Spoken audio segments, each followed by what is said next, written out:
Eu vou ler acerca da presunção de inocência do Oscar Vilhena Vieira. Bora lá. A partir de que momento uma pessoa pode ser punida por um delito que lhe é atribuído? Essa questão, respondida pelo Supremo Tribunal Federal na última quinta-feira, 17... Por que não fala STF? O que custa falar STF? Tem gerado uma enorme polêmica nos meios jurídicos. Conforme os parâmetros mais elementares do Estado de Direito, estabelecidos pela Declaração Francesa dos Direitos do Homem e do Cidadão, em 1789, uma pessoa somente pode ser considerada culpada depois de devidamente julgada e condenada.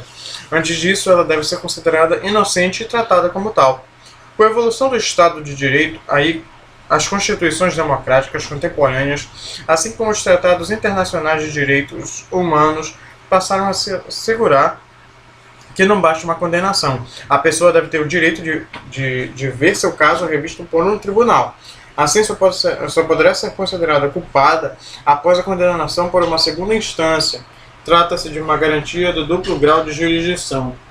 A Constituição de 1988, no entanto, foi além desse parâmetro, ao estabelecer que ninguém será considerado culpado até o trânsito em julgado de sentença condenatória. Artigo... isso não importa. Não falou nada sobre duplo grau de jurisdição, entre aspas. O termo utilizado foi trânsito em julgado, o que significa uma decisão da qual não caiba mais recurso. Como a Constituição previu a existência dos recursos especial e extraordinário voltados a atacar decisões de segunda instância que violem a lei ou a Constituição, o término do processo não se dá em segunda instância, mas apenas depois do julgamento dos recursos pelos tribunais superiores. Foi essa a conclusão do Supremo em 2010. O resultado paradoxal, ironizam alguns,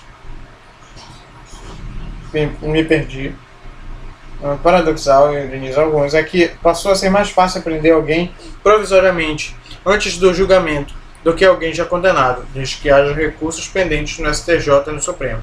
A consequência dramática é que hoje mais de 40% de nossos presos sequer foram julgados.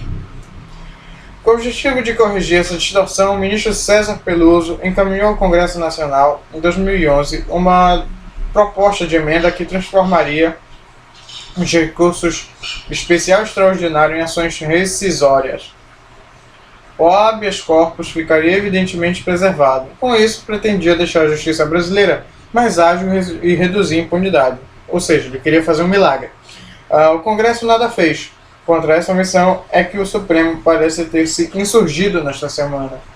Para a maioria dos ministros, como os recursos especial e extraordinário, por definição legal, não permitem que os tribunais superiores discutam questões de fato e tampouco autorizam que as decisões de segundo grau sejam suspensas. Nada impede que sejam executadas, ainda que provisoriamente. Afinal, é assim que ocorre em grande parte das democracias contemporâneas. Por que deveria ser diferente no Brasil? Parece sensato. Ocorre, porém, que a Constituição brasileira é diferente das demais.